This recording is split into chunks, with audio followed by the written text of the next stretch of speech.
ಸಹೋದರ, ನೀನು ಮಾರೀಚನಿಗೆ ಮಾನವಾಸ್ತ್ರದಿಂದ ಮಾಡಿದ ಪ್ರಹಾರಕ್ಕೆ ಆ ಮಾರೀಚ ಸುಬಾಹು ಇಬ್ಬರು ಮತ್ತೆಂದೂ ಯಜ್ಞದ ಕಡೆಗೆ ಬರುವುದಿಲ್ಲ ಎನಿಸುತ್ತಿದೆ. ಹಾಗೇನಿಲ್ಲ ಲಕ್ಷ್ಮಣ.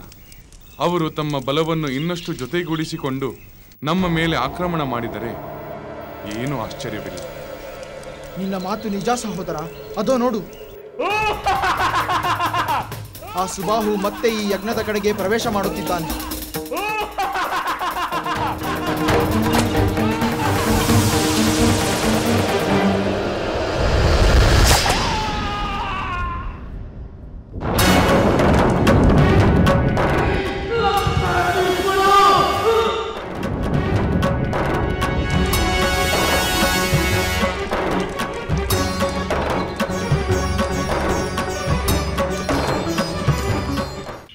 ಶಿಷ್ಯರೇ, ರಾಮ ಅವತಾರದಲ್ಲಿ ತಾಟಕಿ ಸುಬಾಹುವಿನಂಥ ಸಂಹಾರವಾಯಿತು.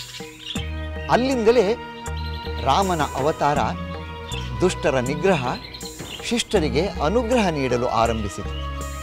ನಂತರ ಶ್ರೀರಾಮ ಅಹಲ್ಯೆಗೆ ಶಾಪ ವಿಮೋಚನೆ ಮಾಡಿ ತನ್ನ ಮಹಿಮೆಯನ್ನು ತೋರಿದ್ದೇ ಸಾಕ್ಷಿಯಾಗಿದೆ.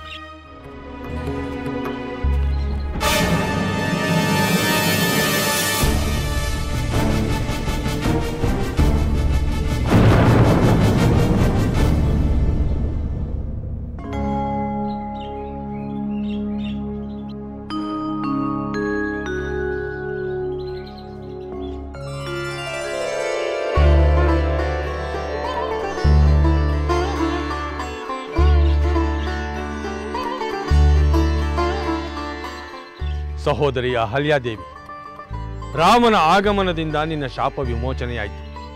ಇನ್ನು ಮುಂದೆ ನಿನಗೆ ಸನ್ಮಂಗಳವು ಉಂಟಾಗುವುದು. ಧನ್ಯಳಾದೆ ಮಹರ್ಷಿ, ಧನ್ಯಳಾದೆ. ರಾಮ, ರಾಮಚಂದ್ರ, ಈ ನಿನ್ನ ದಿವ್ಯ ಮಂಗಳ ರೂಪವನ್ನು ಕಾಣುವುದಕ್ಕಾಗಿ, ನನ್ನ ಶಾಪ ವಿಮೋಚನೆಗಾಗಿ ಸಾವಿರಾರು ವರ್ಷಗಳಿಂದ ಧ್ಯಾನಿಸುತ್ತಾ ಕಾಯುತ್ತಿದ್ದೆ. ಆ ನನ್ನ ತಪಸ್ಸು, ನಿರೀಕ್ಷೆ ಇಂದು ನಿನ್ನ ಆಗಮನದಿಂದ ಸಾರ್ಥಕವಾಯಿತು, ಸಾರ್ಥಕವಾಯಿತು ತಂದೆ. ಗುರುದೇವ, ಅಹಲ್ಯೆಯ ಶಾಪ ವಿಮೋಚನೆ ಆದ ನಂತರ ವಿಶ್ವಾಮಿತ್ರರು ರಾಮಲಕ್ಷ್ಮಣರನ್ನು ಮಿಥಿಲೆಗೆ ಕರೆದುಕೊಂಡು ಹೋದರಲ್ಲವೇ? ಹೌದು ಶಿಷ್ಯರೇ, ಅದೊಂದು ನೆಪ ಅಷ್ಟೇ. ಲಕ್ಷ್ಮಿಯ ಅವತಾರವಾಗಿ ಜನ್ಮ ತಾಳಿದ ಸೀತಾದೇವಿಯನ್ನು ಅವನು ವರಿಸಬೇಕಾಗಿತ್ತು. ಶಿವಧನಸ್ಸನ್ನು ಮುರಿದು ತನ್ನ ಮಹಿಮೆಯನ್ನು ತೋರಬೇಕಾಗಿತ್ತು. ಅದರಿಂದ ಶ್ರೀರಾಮ ವಿಶ್ವಾಮಿತ್ರ ಮುನಿಗಳೊಂದಿಗೆ ಮಿಥಿಲೆಗೆ ಹೋದ. ಎಲ್ಲ ಸುಸೂತ್ರವಾಗಿ ನಡೆದು ಲೋಕ ಕಲ್ಯಾಣದ ಮಹಾ ಆರಂಭದಂತೆ ಸೀತಾರಾಮರ ಕಲ್ಯಾಣ ಅತ್ಯಂತ ವೈಭವದಿಂದ ನಡೆಯಿತು. ಅದು ತ್ರೇತಾಯುಗದ ಒಂದು ಅಭೂತಪೂರ್ವ ಪ್ರಸಂಗವೆಂದು ನಿಸ್ಸಂಶಯವಾಗಿ ಹೇಳಬಹುದು.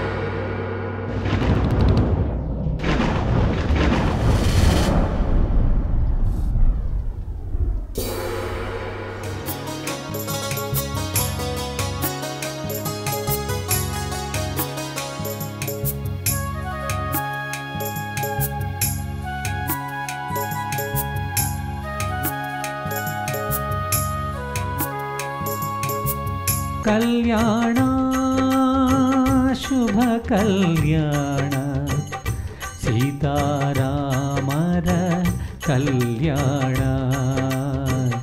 ಸೀತಾರಾಮರ ಕಲ್ಯಾಣ ಕಲ್ಯಾಣ ಶುಭ ಕಲ್ಯಾಣ ಸೀತಾರಾಮರ ಕಲ್ಯಾಣ ಸೀತಾರಾಮರ ಕಲ್ಯಾಣ.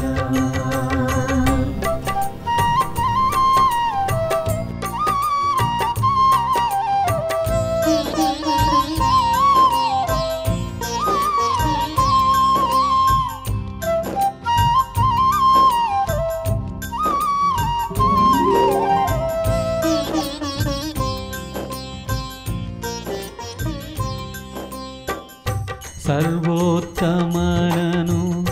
ಸರ್ವಮಂಗಳೇ ವರಿಸುವ ಪರಿಯನು ನೋಡುವುದೇ ಲೋಕಲೋಕಗಳ ಪುಣ್ಯಚೇತನರ ಮಹಾಭಾಗ್ಯದ ಕ್ಷಣವಿದುವೇ ಕಲ್ಯಾಣ ಶುಭ ಕಲ್ಯಾಣ ಸೀತಾರಾಮರ ಕಲ್ಯಾಣ ಕಲ್ಯಾಣ ಶುಭ ಕಲ್ಯಾಣ ಸೀತಾರಾಮರ ಕಲ್ಯಾಣ ಸೀತಾರಾಮರ ಕಲ್ಯಾಣ.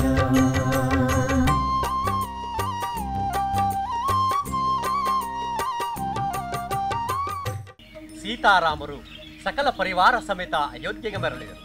ಅವರ ದಾಂಪತ್ಯ ಜೀವನ ಆನಂದದಾಯಕವಾಗಿಯೇ ಇತ್ತು. ಹೌದು, ಅವರು ನಿಜವಾಗಲೂ ಸುಖವಾಗಿಯೇ ಇದ್ದರು. ಸೀತೆ ರಾಮನನ್ನು ವರಿಸಿದ ಆ ಸಂದರ್ಭದಲ್ಲೇ ಜನಕ ಮಹಾರಾಜ ತನ್ನ ಪುತ್ರಿಯಾದ ಊರ್ಮಿಳೆಯನ್ನು ಮತ್ತು ತನ್ನ ಸೋದರನ ಪುತ್ರಿಯರಾದ ಶ್ರುತಕೀರ್ತಿ ಮತ್ತು ಮಾಂಡವಿಯರನ್ನು ರಾಮ ಸೋದರರಾದ ಲಕ್ಷ್ಮಣ, ಭರತ, ಶತ್ರುಘ್ನರಿಗೆ ಕೊಟ್ಟು ವಿವಾಹ ಮಾಡಿದ್ದ. ಆ 4 ಜೋಡಿಗಳು ಅಯೋಧ್ಯೆಯಲ್ಲಿ ಸುಖವಾಗಿದ್ದರು. ಭರತ ಶತ್ರುಘ್ನನೊಡನೆ ತನ್ನ ತಾಯಿ ಕೈಕೆಯ ದೇಶ ಕೇಕಯಕ್ಕೆ ಹೋಗಿದ್ದ.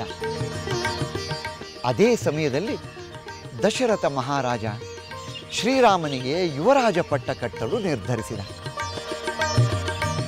ಅದನ್ನು ತಿಳಿದ ಕೈಕೇಯಿಯ ದಾಸಿ ಮಂಥರೆ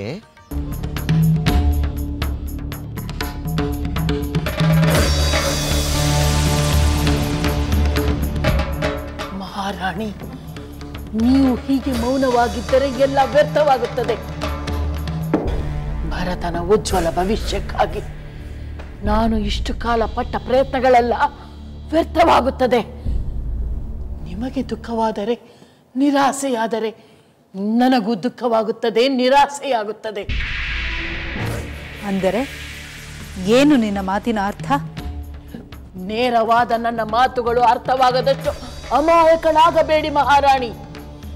ನೀವು ಕ್ಷತ್ರಿಯ ವಂಶ ಸಂಜಾತೆ, ಮಹಾರಾಜರ ಕೈ ಹಿಡಿದ ರಾಣಿ.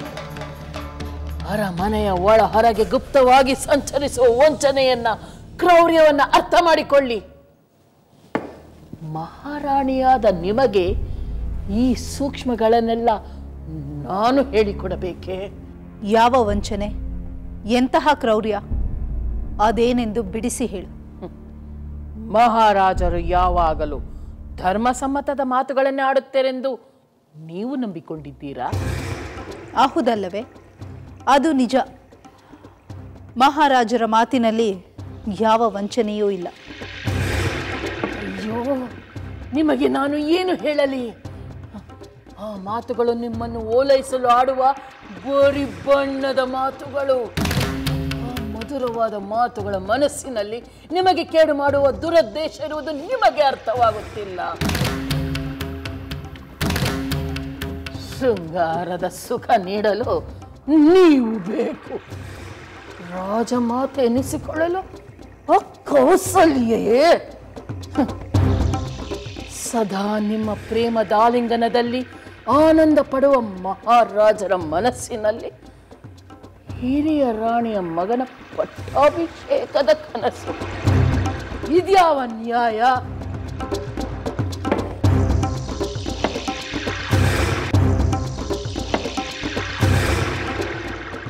ಇದೆಲ್ಲ ಪೂರ್ವ ಯೋಜಿತ ಸಂಚು. ರಾಮನ ಪಟ್ಟಾಭಿಷೇಕ ಮಾಡುವ ಉದ್ದೇಶದಿಂದಲೇ ಭರತನನ್ನು ಕೈಕೆ ದೇಶಕ್ಕೆ ಕಳಿಸಿದ್ದಾರೆ.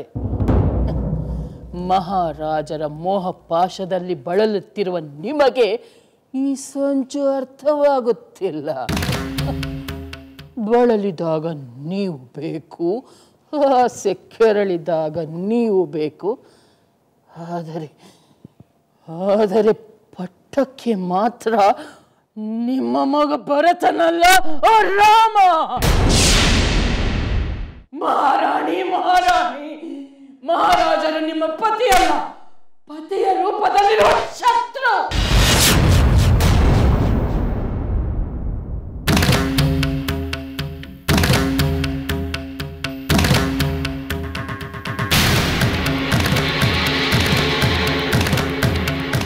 ಯೋಚಿಸಿ ಮಹಾರಾಣಿ, ಈಗಲೇ ಚೆನ್ನಾಗಿ ಯೋಚಿಸಿ. ಇಲ್ಲವಾದರೆ ಮುಂದೆ ಯೋಚನೆ ಮಾಡಲು ಅವಕಾಶವಿಲ್ಲದಿರುವಂತೆ ಎಲ್ಲವೂ ಮುಗಿದು ಹೋಗುತ್ತದೆ. ಅಂದರೆ ರಾಮಚಂದ್ರನ ಪಟ್ಟಾಭಿಷೇಕ ನನ್ನ ಪುತ್ರ ಭರತನ ವಿನಾಶಕ್ಕೆ ರೂಪಿಸಿರುವ ಕಪಟ ನಾಟಕವೇ? ಇನ್ನೂ ಸಂದೇಹವೇ? ಭರತನಿಗೆ ದ್ರೋಹ ಮಾಡಲು ನೋಡುತ್ತಿರುವ ಮಹಾರಾಜರು ನಿಮ್ಮ ಪ್ರೇಮಕ್ಕೂ ದ್ರೋಹ ಮಾಡುತ್ತಿದ್ದಾರೆ.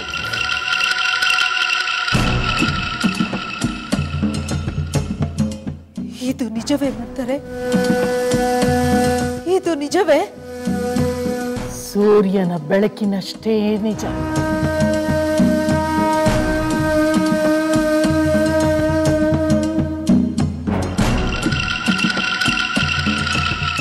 ಮಹಾರಾಣಿ, ಈಗಲೂ ಕಾಲ ಮಿಂಚಿಲ್ಲ. ಉದಾಸೀನ ಮಾಡದೆ ನಿಮ್ಮ ಮತ್ತು ನಿಮ್ಮ ಪುತ್ರನ ಹಿತರಕ್ಷಣೆ ಮಾಡಿಕೊಳ್ಳಿ. ನನ್ನ ಮಾತು ನೆನಪಿನಲ್ಲಿರಲಿ.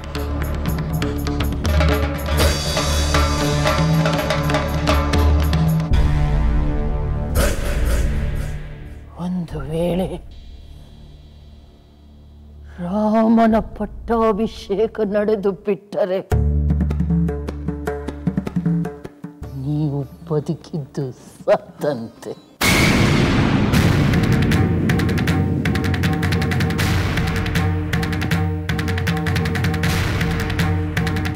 ನಿಮ್ಮ ಭರತನನ್ನು ನಿಮ್ಮ ಕೈಯಾರೆ ನೀವೇ ಕೊಂದು ಹಾಕಿದಂತೆ.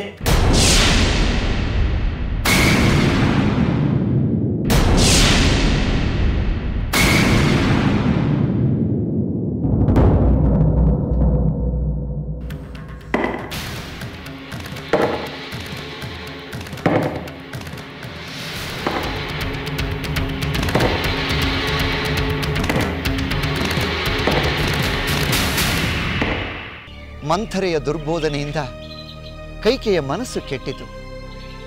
ರಾಮನ ಮೇಲೆ ಈವರೆಗೂ ಇದ್ದ ಪ್ರೀತಿಯೆಲ್ಲ ಇಲ್ಲವಾಯಿತು. ತನ್ನ ಮಗ ಭರತನೇ ಯುವರಾಜನಾಗಬೇಕು, ರಾಮ 14 ವರ್ಷ ವನವಾಸಕ್ಕೆ ಹೋಗಬೇಕೆಂದು ದಶರಥನ ಬಳಿ ವರ ಕೇಳಲು ನಿಶ್ಚಯಿಸಿದಳು.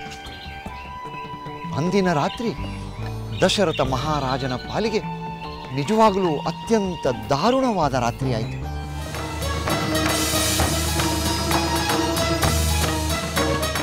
ಪ್ರಭು,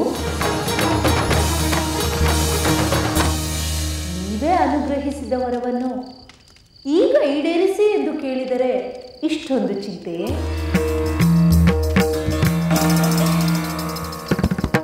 ಅಥವಾ ನೀವು ಹಿಂಜರಿಯುತ್ತಿದ್ದೀರೆ?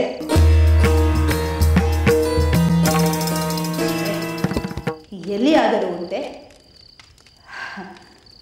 ನಿಮ್ಮಂತಹ ಧರ್ಮಾತ್ಮರು ಕೊಟ್ಟ ಮಾತಿಗೆ ತಪ್ಪುತ್ತಾರೆ. ಅದರಲ್ಲೂ ಪ್ರಾಣಕ್ಕಿಂತ ಮಿಗಿಲಾದ ಪುತ್ರ ರಾಮಚಂದ್ರನ ಮೇಲೆ ಪ್ರಮಾಣ ಮಾಡಿದ ಮೇಲೆ ಕೊಟ್ಟ ಮಾತಿನಿಂದ ಹಿಂದೆ ಸರಿಯುತ್ತಾರೆಯೇ? ಖಂಡಿತ ಇಲ್ಲ.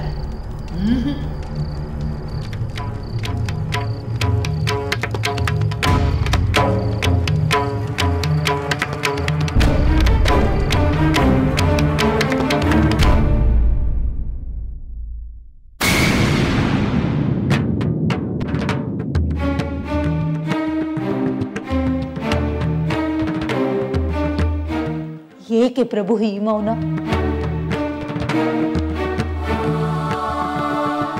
ನೀವು ಈ ರೀತಿ ಆಕಾಶ ಕಳಚಿ ಬಿದ್ದವರಂತೆ ನಿಂತಿದ್ದರೆ ನಾನು ನನ್ನ ವರಗಳನ್ನು ಹೇಗೆ ಕೇಳಲಿ? ಇಷ್ಟವಿಲ್ಲವಾದರೆ ಹೇಳಿಬಿಡಿ.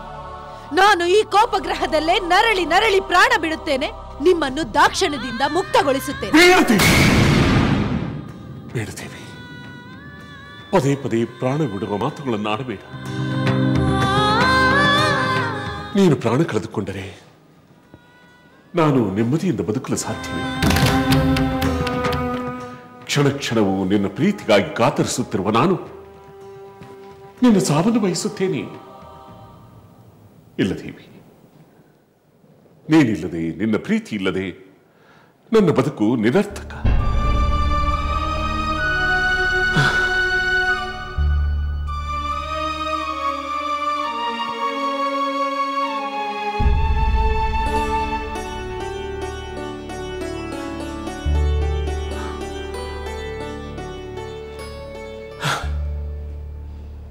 ಕೇಳಿದೇವಿ, ನಿನ್ನ ವರಗಳನ್ನು ಕೇಳಿಕೋ.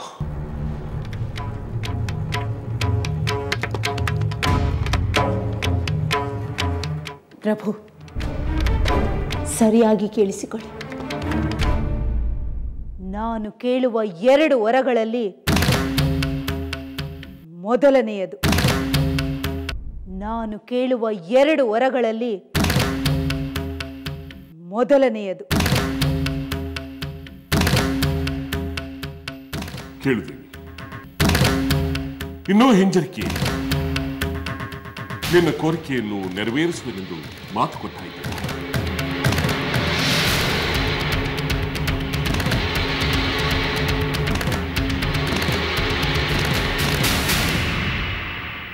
ಪ್ರಭು, ರಾಮಚಂದ್ರನ ಪಟ್ಟಾಭಿಷೇಕವನ್ನು ಯಾವ ಶುಭ ಮುಹೂರ್ತದಲ್ಲಿ ನಿಶ್ಚಯಿಸಿದ್ದೀರೋ ಅದೇ ಶುಭ ಮುಹೂರ್ತದಲ್ಲಿ, ಅದೇ ಮಂಗಳ ದ್ರವ್ಯಗಳಿಂದ, ಅದೇ ಸಂಭ್ರಮ ಸಡಗರಗಳ ನಡುವೆ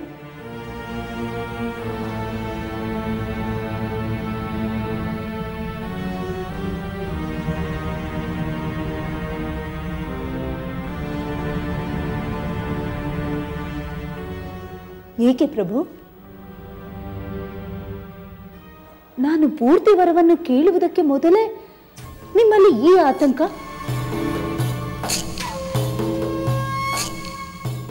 ಕೊಡುತ್ತೇನೆಂದ ವರವನ್ನು ಸಂತೋಷವಾಗಿ ಕೊಡಬೇಕಲ್ಲವೇ? ಆತಂಕ ಬೇಕಿ ದೇವಿ, ಸಂತೋಷವಾಗಿಯೇ ಕೊಡುತ್ತೇನೆ. ಕೇಳು.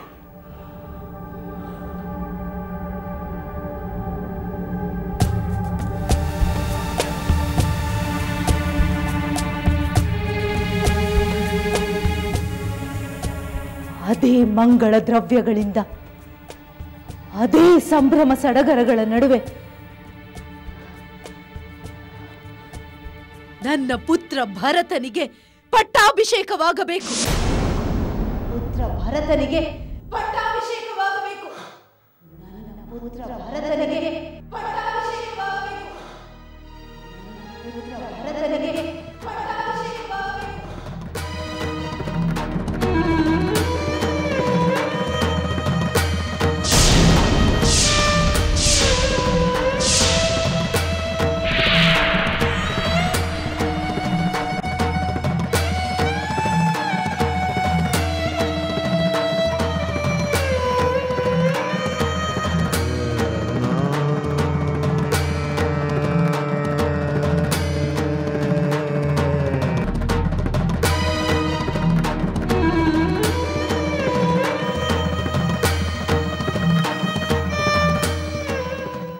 ಏಕೆ ಪ್ರಭು?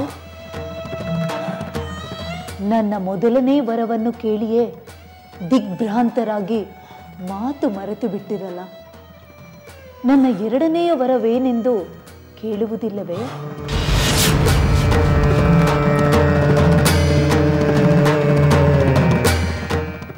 ಒಂದು ವರವೇ ನನ್ನ ಕರುಳನ್ನು ಹರಿತವಾದ ಚೂರಿಯಿಂದ ಕತ್ತರಿಸಿದಂತಿದೆ.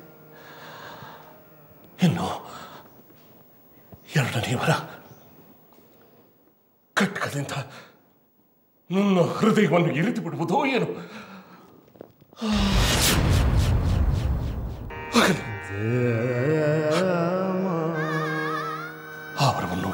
ದೇವಿ, ಕೇಳಿಬಿಡು. ಕೇಳುತ್ತೇನೆ.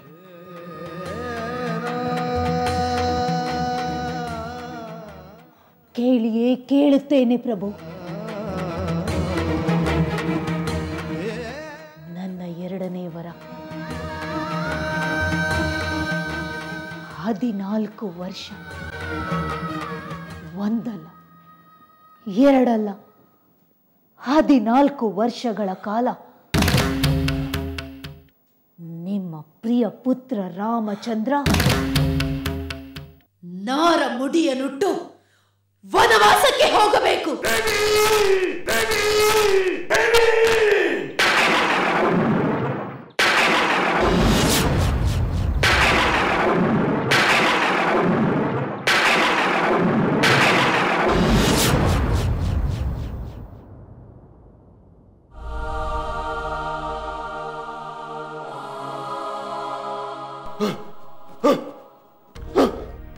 ನಿಷ್ಕಂಟಕವಾದ ರಾಜ್ಯಕ್ಕೆ ನನ್ನ ಪುತ್ರ ಭರತ ಯುವರಾಜನಾಗಬೇಕು. ಅಷ್ಟೇ ಅಲ್ಲ ಪ್ರಭು, ರಾಮಚಂದ್ರ ನಾರು ಮುಡಿಯೊಟ್ಟು ತಪಸ್ವಿಯಂತೆ ವನವಾಸಕ್ಕೆ ಹೋಗುವುದನ್ನು ನಾನು ನನ್ನ ಕಣ್ಣಾರ ನೋಡಬೇಕು.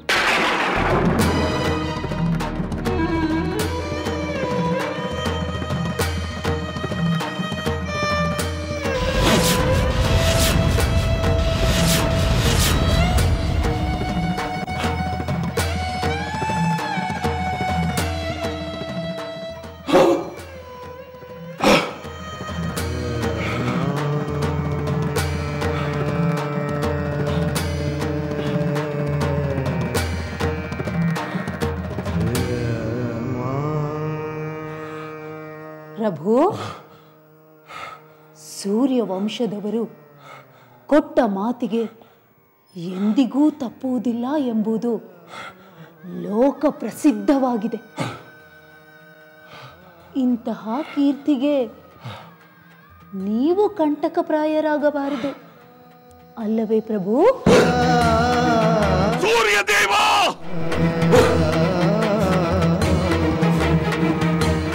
ಇಂತಹ ಕರುಣ ಕಠೋರವಾದ ಮಾತುಗಳನ್ನು ಕೇಳಲು ನಾನಿಲ್ಲಿಗೆ ಬಂದರೆ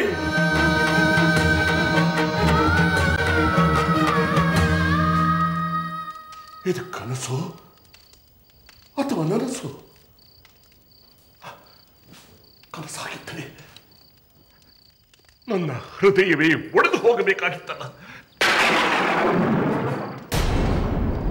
ಇಲ್ಲ ಇಲ್ಲ, ನನಗೆ ಬುದ್ಧಿ ಭ್ರಮಣೆಯಾಗಿದೆ. ಅಥವಾ ಇದು ಕಲ್ಪನೆಯೋ?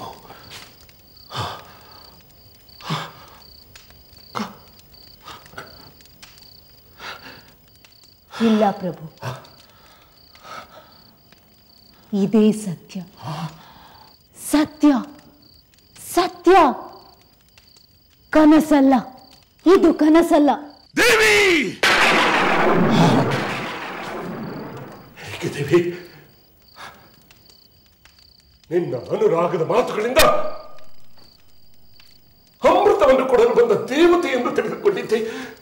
ಆದರೆ ನೀನು ವಿಷವನ್ನು ಕೊಡುವೆ ಎಂದು ನಾನೆಂದೂ ಅಂದುಕೊಂಡಿರಲಿಲ್ಲ, ಎಂದೂ ಅಂದುಕೊಂಡಿರಲಿಲ್ಲ. ಏಕೆ ದೇವಿ, ಏಕೆ ಏಕೆ ಹೇಗೆ ಮಾಡಿದೆ? ನನ್ನ ನೇತಕ್ಕೆ ಇಂತಹ ಅಗ್ನಿ ಪರೀಕ್ಷೆಗೆ ಒಡ್ಡಿದೆ. ಏಕೆ?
ಹೀಗೆ ಪಿತೃವಾಕ್ಯ ಪರಿಪಾಲನೆಯ ಮಹಾತತ್ವವನ್ನು ಜಗತ್ತಿಗೆ ತಿಳಿಸಲು ಶ್ರೀರಾಮನು ವನವಾಸಕ್ಕೆ ಹೊರಡಲು ಸಿದ್ಧನಾದ. ದುಃಖ ತಪ್ತರಾದ ತಂದೆ ತಾಯಿಗೆ ತಾನೇ ಸಮಾಧಾನ ಮಾಡಬೇಕಾಯಿತು. ಸೀತೆ ತಾನೂ ಕೂಡ ಪತಿಯ ಜೊತೆಗೆ ವನವಾಸಕ್ಕೆ ಹೋಗುವನೆಂದು ಹಠ ಹಿಡಿದು ಶ್ರೀರಾಮನನ್ನು ಒಪ್ಪಿಸಿದಳು. ಇನ್ನು ಪ್ರೀತಿಯ ತಮ್ಮನಾದ ಲಕ್ಷ್ಮಣ ಸುಮ್ಮನಿರುತ್ತಾನೆಯೇ? ಅವನು ಅಣ್ಣನನ್ನು ಕಾಡಿ ಬೇಡಿ ತಾನೂ ವನವಾಸಕ್ಕೆ ಹೊರಟು ಬಿಟ್ಟ. ಎಂತಹ ಸೋದರ ಪ್ರೇಮ! ಹೌದು, ಸೋದರ ಪ್ರೇಮಕ್ಕೆ ರಾಮಲಕ್ಷ್ಮಣರು ಲೋಕಕ್ಕೆ ಆದರ್ಶ. ಸೀತಾರಾಮ ಲಕ್ಷ್ಮಣರು ವನವಾಸವನ್ನು ಸಂತೋಷದಿಂದಲೇ ಕಳೆದರು. ಸಜ್ಜನರಿಗೆ ಒಳಿತು ಮಾಡಿದರು, ಋಷಿಮುನಿಗಳಿಗೆ ಸಂತೋಷ ಉಂಟು ಮಾಡಿದರು. ಆದರೆ ವನವಾಸವು ಸದಾ ಸುಖ ಸಂತೋಷಗಳಿಂದಲೇ ಕೂಡಿರಲಿಲ್ಲ. ಸಾಧು ಸಜ್ಜನರಂತೆ ಅವರಿಗೆ ದುಷ್ಟರಾಕ್ಷಸರೂ ಎದುರಾದರು. ಒಮ್ಮೆ ಅವರಿಗೆ ವಿರಾಧನೆಂಬ ದುಷ್ಟರಾಕ್ಷಸ ಎದುರಾದ. ಅವನು ಸೀತೆಯನ್ನು ಅಪಹರಿಸಲು ಯತ್ನಿಸಿದ. ಆಗ ರಾಮ, ಈಗ ಅರ್ಥವಾಯಿತೆ. ನೀನೆಷ್ಟೇ ಪರಾಕ್ರಮಿಯಾದರೂ ಬ್ರಹ್ಮನ ವರದಿಂದ ನಿನ್ನ ಬಾಣಗಳು ನನ್ನನ್ನೇನೂ ಮಾಡಲಿಲ್ಲ. ಇನ್ನಾದರೂ ಈ ವ್ಯರ್ಥ ಪ್ರಯತ್ನವನ್ನು ಬಿಟ್ಟು ಈ ಸುಂದರಿಯನ್ನು ಬಿಟ್ಟುಕೊಟ್ಟು ನಿಮ್ಮ ಪ್ರಾಣ ಉಳಿಸಿಕೊಳ್ಳಿ. ಈ ನೀಚ ರಾಕ್ಷಸ, ಸಜ್ಜನರನ್ನು ಕಾಡುವ ಈ ದುಷ್ಟ ವರ್ತನೆಯನ್ನು ಬಿಡು. ಪ್ರಾಣ ಭಯದಿಂದ ನಾವು ಓಡಿ ಹೋಗುವ ಹೇಡಿಗಳಲ್ಲ. ಬ್ರಹ್ಮನ ವರದಿಂದ ನೀನು ಪ್ರಯೋಗಿಸುತ್ತಿರುವ ಬಾಣಗಳು ನನ್ನನ್ನೇನೂ ಮಾಡುವುದಿಲ್ಲವೆಂದು ತಿಳಿದು ವ್ರತ ಏಕೆ ಪ್ರಯತ್ನ ಪಡುತ್ತಿರುವೆ? ಈಗಲೂ ಹೇಳುತ್ತೇನೆ, ಈ ಚಲುವೆಯನ್ನು ಬಿಟ್ಟು ಓಡಿ ಹೋಗಿ, ಇಲ್ಲವಾದರೆ ಕ್ಷಣ ಮಾತ್ರದಲ್ಲೇ ನಿಮ್ಮನ್ನು ಸಂಹರಿಸುತ್ತೇನೆ. ಎಲ್ಲವೋ ವಿರಾಧ, ವರಗರ್ವಿತನಾದ ನೀನು ಮೃತ್ಯುವನ್ನು ಹುಡುಕಿಕೊಂಡು ಬಂದಿರುವಂತಿದೆ. ಓಡುವುದು ನಾನಲ್ಲ. ನಿನ್ನ ಪ್ರಾಣ ಉಳಿಯಬೇಕೆಂದರೆ ನಮ್ಮ ತಂಟೆಗೆ ಬಾರದೆ ಓಡಿ ಹೋಗಬೇಕಾದವನು ನೀನು.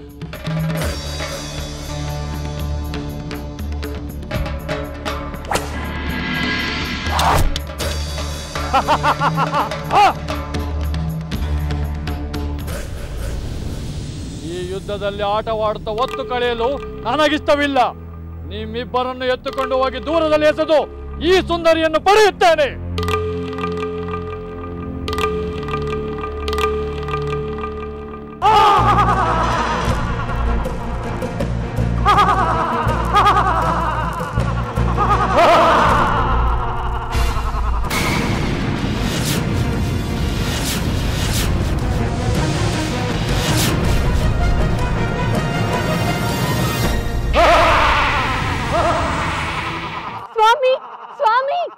ಲಕ್ಷ್ಮಣ, ಸೀತೆ ನಮಗಾಗಿ ಅರಣ್ಯದಲ್ಲಿ ದುಃಖಿಸುತ್ತಿರುತ್ತಾಳೆ. ಹೌದು ಸಹೋದರ, ನಮ್ಮನ್ನು ಕಾಣದೆ ಅತ್ತಿಗೆ ಆತಂಕಗೊಂಡಿರುತ್ತಾರೆ. ಈ ರಾಕ್ಷಸನ ಸೊಕ್ಕಳಗಿಸಲು ಏನಾದರೂ ಮಾಡಲೇಬೇಕು. ಹೌದು ಸೋದರ, ಈ ರಾಕ್ಷಸನನ್ನು ಕೂಡಲೇ ವಧಿಸಲೇಬೇಕು. ಶಸ್ತ್ರಾಸ್ತ್ರಗಳಿಂದ ಇವನನ್ನು ಕೊಲ್ಲುವುದು ಸಾಧ್ಯವಿಲ್ಲ. ಅದಕ್ಕೆ ಒಂದು ದಾರಿ ಇದೆ ಸೋದರ. ಈ ರಾಕ್ಷಸನ ಒಂದು ತೋಳನ್ನು ನೀನು ಕಿತ್ತೆಸಿ, ನಾನು ಇವನ ಒಂದು ತೋಳನ್ನು ಕಿತ್ತೆಸೆಯುತ್ತೇನೆ. ನಂತರ ಈ ದುಷ್ಟನನ್ನು ನೆಲದಲ್ಲಿ ಹೂತು ಬಿಡೋಣ. ಸಹೋದರ, ಇದು ಒಳ್ಳೆಯ ಉಪಾಯ.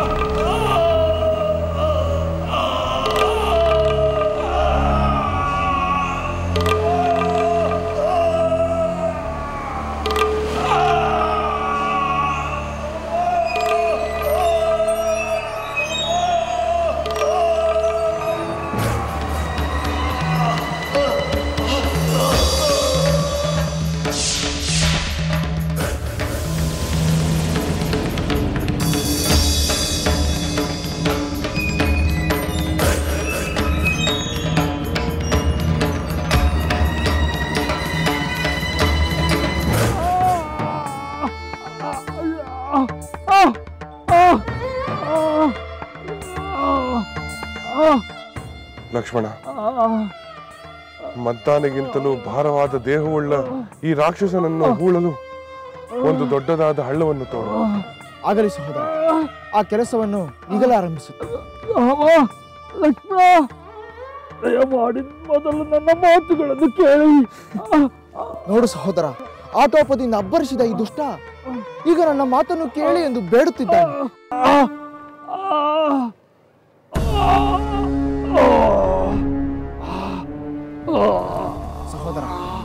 ಈ ಹಳ್ಳದಲ್ಲಿ ತಳ್ಳಿ ಈ ದುಷ್ಟ ರಾಕ್ಷಸನ ಅಟ್ಟಹಾಸಕ್ಕೆ ಅಂತ್ಯ ಹಾಡೋಣ. ಲೋಕಕಂಟಕನಾದ ಈ ದುಷ್ಟನನ್ನು ಹೂಳಿ ಬೇಗ ಮಣ್ಣು ಮುಚ್ಚಿಬಿಡೋಣ. ಮೊದಲು ನನ್ನ ಮಾತುಗಳನ್ನು ಕೇಳಿ. ಅದರ ಅಗತ್ಯವಿಲ್ಲ. ಕಾಲ ವ್ಯಯ ಮಾಡದೆ ಒಂಟಿಯಾಗಿರುವ ನಮ್ಮ ಸೀತಾಮಾತೆಯ ಬಳಿ ನಾವು ಬೇಗನೆ ಹೋಗಬೇಕಾಗಿದೆ. ತಾಳು ಲಕ್ಷ್ಮಣ, ಇವನು ದುಷ್ಟನಾದರೂ ಇವನ ಅಂತ್ಯಕಾಲದಲ್ಲಿ ಇವನ ಮಾತುಗಳನ್ನು ಕೇಳುವುದು ನಮ್ಮ ಕರ್ತವ್ಯ. ಎಲೈ ವಿರಾಧ, ಹೇಳು, ಏನು ಹೇಳಬೇಕೆಂದುಕೊಂಡಿರುವೆಯೋ ಅದನ್ನು ಬೇಗ ಹೇಳು. ರಾಮ, ದೇವೇಂದ್ರನಿಗೆ ಸಮನಾದ ಶೌರ್ಯವನ್ನು ಹೊಂದಿರುವ ನಿನ್ನ ಕೈಯಲ್ಲಿ ಮುಕ್ತಿ ಹೊಂದುತ್ತಿರುವುದು ನನ್ನ ಪುಣ್ಯ.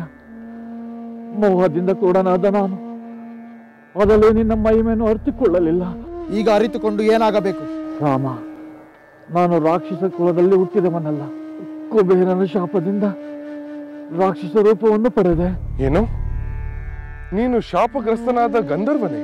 ಹೌದು ರಾಮ, ನಾನು ಶಾಪ ವಿಮೋಚನೆಗಾಗಿ ಆಳವಾಗಿ ಬೇಡಿಕೊಂಡಾಗ ಮುಂದೆ ದಶರಥ ಪುತ್ರ ಶ್ರೀರಾಮನು ನಿನ್ನನ್ನು ಸಂಹರಿಸಿದಾಗ ಶಾಪ ವಿಮೋಚನೆಯಾಗುವುದೆಂದು ಹೇಳಿದ್ದ.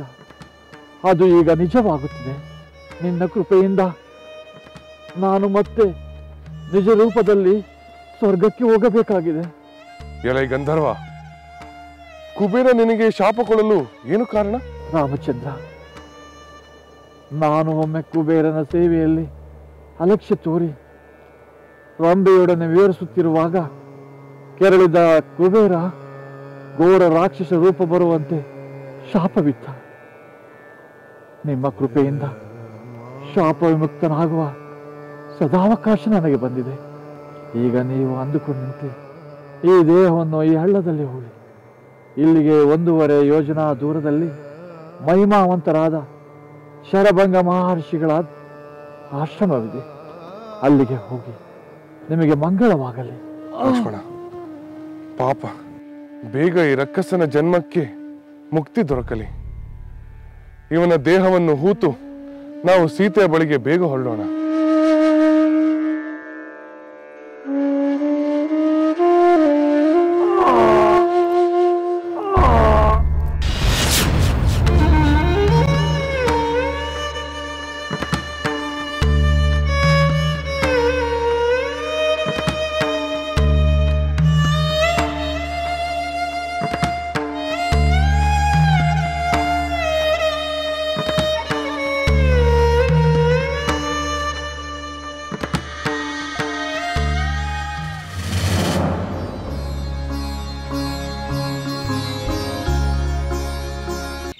ಈ ವಿಷಯ ತಿಳಿದಿದ್ದರೂ ಆ ರಾವಣ ವಿವೇಕಿಯಾಗದೆ ದುಡುಕಿ ಕೆಟ್ಟ.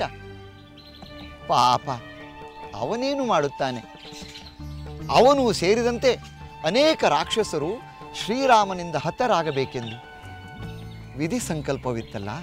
ಹೌದು ಗುರುಗಳೇ, ಅದರಿಂದಲೇ ರಾಮ ತನ್ನ ವನವಾಸದ ಅವಧಿಯಲ್ಲಿ ಅನೇಕ ರಾಕ್ಷಸರನ್ನು ಸಂಹಾರ ಮಾಡಿದ. ಋಷಿಮುನಿಗಳಿಗೆ ಅವರಿಂದ ಆಗುತ್ತಿದ್ದ ಕಾಟವನ್ನು ತಪ್ಪಿಸಿದ. ಹೌದು, ಶ್ರೀರಾಮ ದಂಡಕಾರಣ್ಯ ಪ್ರವೇಶ ಮಾಡಿದ್ದು ರಾಕ್ಷಸ ಸಂಹಾರದ ಉದ್ದೇಶದಿಂದಲೇ ಎನ್ನಬಹುದು. ರಾವಣನ ಸೋದರಿ ಶೂರ್ಪನಖಿ ರಾಮ ಲಕ್ಷ್ಮಣರ ಬಳಿಗೆ ಬಂದು ರಾಕ್ಷಸ ಸಂಹಾರಕ್ಕೆ ನಾಂದಿ ಹಾಡಿದಳು. ಹೌದು, ಶೂರ್ಪನಖಿಯ ರಾಕ್ಷಸ ಬುದ್ಧಿಯೇ ಅನೇಕ ರಾಕ್ಷಸರ ಮರಣಕ್ಕೆ ಕಾರಣವಾಯಿತು.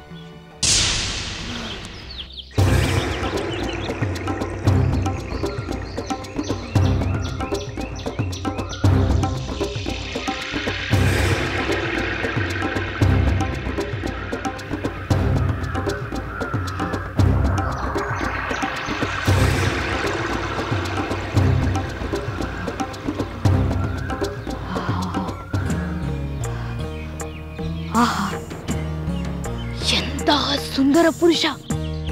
ಯಕ್ಷ ಗಂಧರ್ವ ಕಿನ್ನರ ಕಿಂಪುರುಷರಲ್ಲಿ ಇವನಷ್ಟು ಮನೋಹರವಾಗಿರುವವನನ್ನು ನಾನು ಎಲ್ಲೂ ಕಂಡಿಲ್ಲ. ನಾನು ನನ್ನ ಯಕ್ಷ ಪತಿಯನ್ನು ಕಳೆದುಕೊಂಡ ನಂತರ ಆಸೆ ಪಡುತ್ತಿರುವ ಪುರುಷ ಇವನೊಬ್ಬನೇ. ಇವನು ನನ್ನ ಪತಿಯಾಗಬೇಕು. ಇವನು ನನ್ನ ಪತಿಯಾಗುವುದಾದರೆ ನನ್ನ ಪುತ್ರನ ಮರಣಕ್ಕೆ ಇವರು ಕಾರಣರೆಂಬ ಕ್ರೋಧವನ್ನು ನಾನು ಮರೆತು ಬಿಡುತ್ತೇನೆ.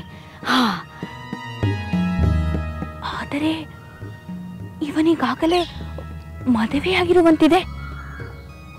ಅವಳೇ ಇವನ ಪತ್ನಿ ಇರಬೇಕು. ಅವಳು ಅವನ ಮೇಲೆ ಎಷ್ಟು ಪ್ರೇಮವನ್ನು ತೋರಿಸುತ್ತಿದ್ದಾಳೆ. ಅಂತಹ ಸುಂದರವಾದ ಪುರುಷನ ಮೇಲೆ ಯಾರೂ ತಾನೇ ಪ್ರೇಮವನ್ನು ತೋರಿಸುವುದಿಲ್ಲ.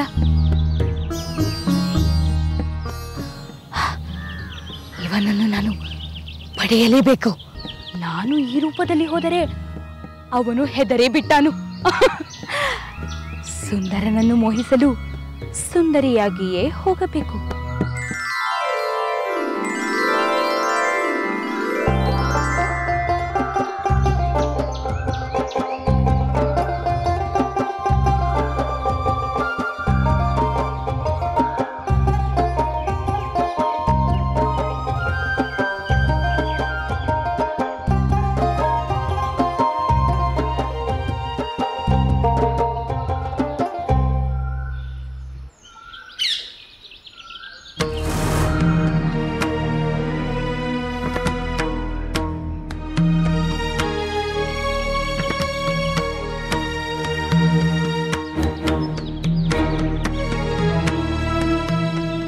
ಯಾರು ನೀನು? ನನ್ನ ವಿಷಯವಿರಲಿ. ಈ ಅರಣ್ಯ ಪ್ರದೇಶದಲ್ಲಿ ನಿಮ್ಮನ್ನು ಹೊಸದಾಗಿ ಕಾಣುತ್ತಿದ್ದೇನೆ. ನಿಮ್ಮ ಬಗ್ಗೆ ನನಗೆ ಬಹಳ ಕುತೂಹಲವಾಗಿದೆ. ಹೌದು, ನಾವು ಈ ಅರಣ್ಯದಲ್ಲಿ ಹೊಸದಾಗಿ ಬಂದು ನೆಲೆಸಿದ್ದೇವೆ. ಸುಂದರಾಂಗ, ನಾರಮಡಿಯುಟ್ಟು ಜಟಾಧಾರಿಯಾಗಿರುವ ನೀನು ಧನುರ್ಬಾಣಗಳನ್ನು ಹೊಂದಿರುವೆ. ಜೊತೆಯಲ್ಲಿ ನಿನ್ನ ಪತ್ನಿಯೂ ಇದ್ದಾಳೆ. ರಾಕ್ಷಸರ ವಾಸಸ್ಥಾನವಾದ ಈ ಅರಣ್ಯ ಪ್ರದೇಶಕ್ಕೆ ನೀನು ಏಕೆ ಬಂದಿರುವೆ? ಎಲ್ಲಿಂದ ಬಂದಿರುವೆ? ಇಲ್ಲಿ ಏಕೆ ವಾಸವಾಗಿರುವೆ? ನಿನ್ನ ಕುತೂಹಲ ಸಹಜ. ನಾನು ಅಯೋಧ್ಯೆಯ ದಶರಥ ಮಹಾರಾಜರ ಪುತ್ರ. ನನ್ನ ಹೆಸರು ರಾಮ. ಈಕೆ ನನ್ನ ಪತ್ನಿ ಸೀತೆ. ಪಿತೃವಾಕ್ಯ ಪರಿಪಾಲನೆಗಾಗಿ 14 ವರ್ಷಗಳ ಕಾಲ ವನವಾಸ ಮಾಡಲು ನಾನು ಈ ಅರಣ್ಯಕ್ಕೆ ನನ್ನ ಸತಿ ಹಾಗೂ ಸೋದರ ಲಕ್ಷ್ಮಣನೊಂದಿಗೆ ಬಂದಿದ್ದೇನೆ. ನೀನ್ಯಾರು? ನಿನ್ನ ಈ ಮನೋಹರವಾದ ರೂಪವನ್ನು ಕಂಡರೆ ನೀನು ರಕ್ಕಸಿ ಎಂಬ ಭಾವನೆ ಬರುತ್ತದೆ. ಹೇಳು, ನಿಜವನ್ನೇ ಹೇಳು. ನನ್ನಿಂದ ನಿನಗೇನಾಗಬೇಕಾಗಿದೆ? ಸತ್ಯವನ್ನೇ ಹೇಳುತ್ತೇನೆ. ನಿನ್ನ ಬಳಿ ಸುಳ್ಳು ಹೇಳಲು ನನಗೆ ನಿಜ. ನಾನು ಬೇಕಾದಾಗ ಬೇಕಾದ ರೂಪವನ್ನು ಧರಿಸಬಲ್ಲ ರಾಕ್ಷಸಿ ಶೂರ್ಪನಖಿ.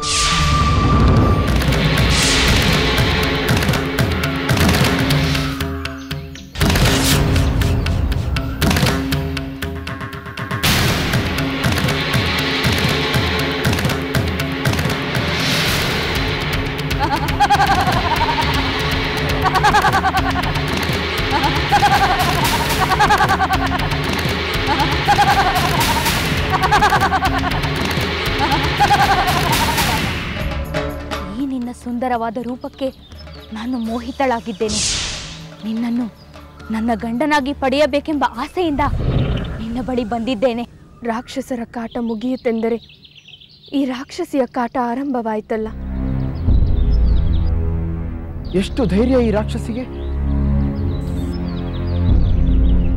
ಹೇಗೆ ಮೌನವಾದೆ ರಾಮ? ನಾನು ಸಕಲ ಶಕ್ತಿ ಸಾಮರ್ಥ್ಯಗಳಿಂದ ಸಂಪನ್ನಳಾಗಿದ್ದೇನೆ. ಯಾವಾಗ ಎಲ್ಲಿ ಬೇಕಾದರೂ ಹೋಗಬಲ್ಲೆ. ನೀನು ನನ್ನ ಪತಿಯಾಗು. ಈ ದುರ್ಬಲ ಹೆಂಗಸಿನಿಂದ ನೀನು ಯಾವ ಸುಖವನ್ನು ಪಡಬಲ್ಲೆ? ನೀನು ನನ್ನನ್ನು ವಿವಾಹವಾಗು. ಸುಖದ ಸಾಗರದಲ್ಲಿ ಈಜಾಡು ರಾಮ. ಅದು ಸಾಧ್ಯವಿಲ್ಲ. ಏಕೆ ಸಾಧ್ಯವಿಲ್ಲ? ಶೂರ್ಪಣಖಿ, ನಾನು ನಿನ್ನನ್ನು ಮದುವೆ ಆಗುವುದು ಸಾಧ್ಯವಿಲ್ಲ.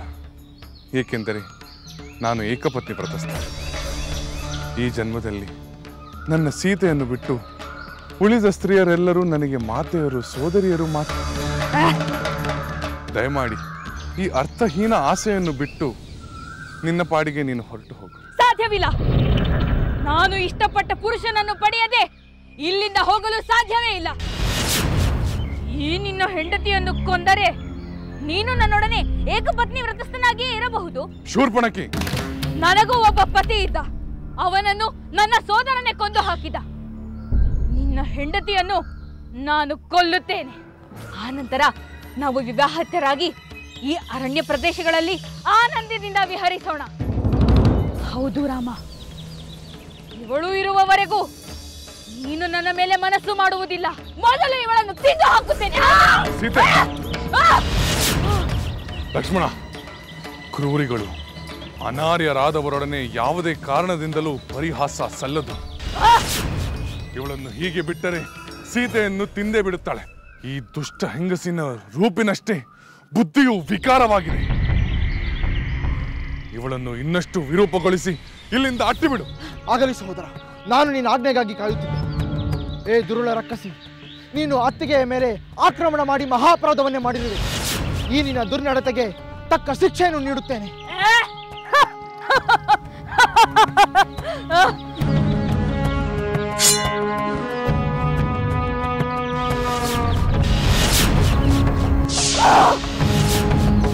ಸ್ವಾಮಿ,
ಲಕ್ಷ್ಮಣ ಶೂರ್ಪನಖಿಯ ಕಿವಿ ಮೂಗುಗಳನ್ನು ಕತ್ತರಿಸಿದ.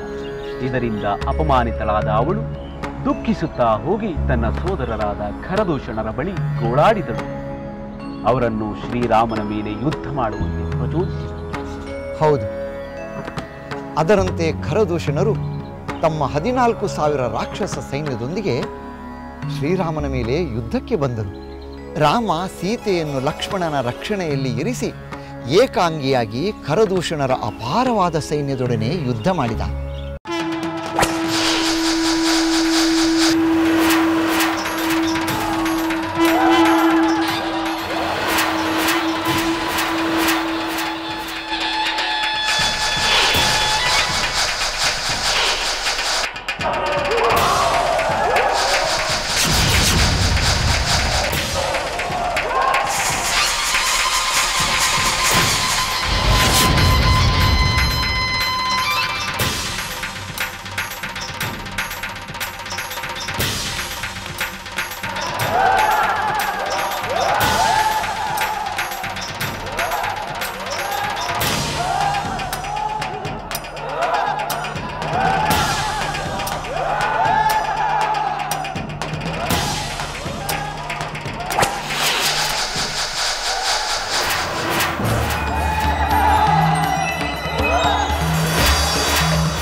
ಏಕೆ ದೂಷಣ? ಒಂಟಿಯಾಗಿ ಉಳಿದು ಬಿಟ್ಟೆಯಲ್ಲ. ಎಲ್ಲಿ ನಿನ್ನ 14,000 ರಾಕ್ಷಸ ಸೈನ್ಯ? ನನ್ನ ದೇಹವನ್ನು 14,000 ತುಂಡು ಮಾಡುವೆ ಎಂದು ನೀನೇ ಹೇಳಿದೆಯಲ್ಲ. ಈಗ ನಿನ್ನ ಸೈನಿಕರ ದೇಹಗಳು ಎಲ್ಲೆಲ್ಲಿ ಯಾವ ರೂಪದಲ್ಲಿ ಬಿದ್ದಿವೆ ಎಂದು ನೀನೇ ಹುಡುಕಿ ನೋಡು.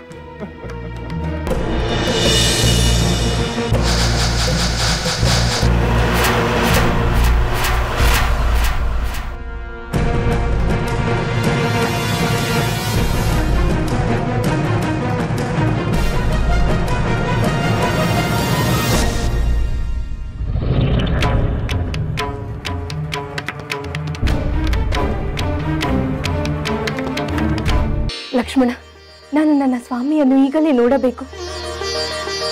ನನ್ನನ್ನು ಕರೆದುಕೊಂಡು ಹೋಗು. ಸಾವಧಾನ ಅತ್ತಿಗೆ, ಸಾವಧಾನ. ಏಕೆ ಲಕ್ಷ್ಮಣ? ಯುದ್ಧ ಮುಗಿಯಿತಲ್ಲ? ಸದ್ಯಕ್ಕೆ ಮುಗಿದಿದೆ. ಆದರೆ ಆ ದುಷ್ಟ ದೂಷಣನ ಸಹೋದರ ಕರಣೆಂಬ ಇನ್ನೊಬ್ಬ ರಾಕ್ಷಸನಿದ್ದಾನೆ. ದೂಷಣನ ಸೋಲಿನ ಸುದ್ದಿ ತಿಳಿದು ಅವನು ಯಾವ ಕ್ಷಣದಲ್ಲಿ ಬೇಕಾದರೂ ಬರಬಹುದು. ಅಲ್ಲಿಯವರೆಗೂ ನೀವು ಹೊರಗೆ ಬರುವುದು ಬೇಡ. ಹಾಗಾದರೆ ಆ ರಾಕ್ಷಸರ ಕಾಟ ಇನ್ನೂ ಮುಗಿದಿಲ್ಲವೇ? ಭಯಪಡುವ ಕಾರಣವಿಲ್ಲ ಮಾತೆ. 14,000ವಲ್ಲ, 14 ಕೋಟಿ ರಾಕ್ಷಸರು ಬಂದರೂ ನನ್ನ ಸಹೋದರ ಒಬ್ಬನೇ ನಿರಾಯಾಸವಾಗಿ ಅವರನ್ನೆಲ್ಲ ಧ್ವಂಸ ಮಾಡಬಲ್ಲ. ಅದರಲ್ಲಿ ಸಂದೇಹವೇ ಇಲ್ಲ. ಲಕ್ಷ್ಮಣ, ಈ ಹಾಳು ಯುದ್ಧದ ಗೊಂದಲ ಬೇಗ ಮುಗಿದರೆ ಸಾಕಾಗಿದೆ. ಮುಗಿಯುತ್ತದೆ ಮಾತೆ, ನೀವು ನಿರಾಳವಾಗಿರಿ. ನಾನು ಹೋಗಿ ನೋಡಿ ಬರುತ್ತೆ.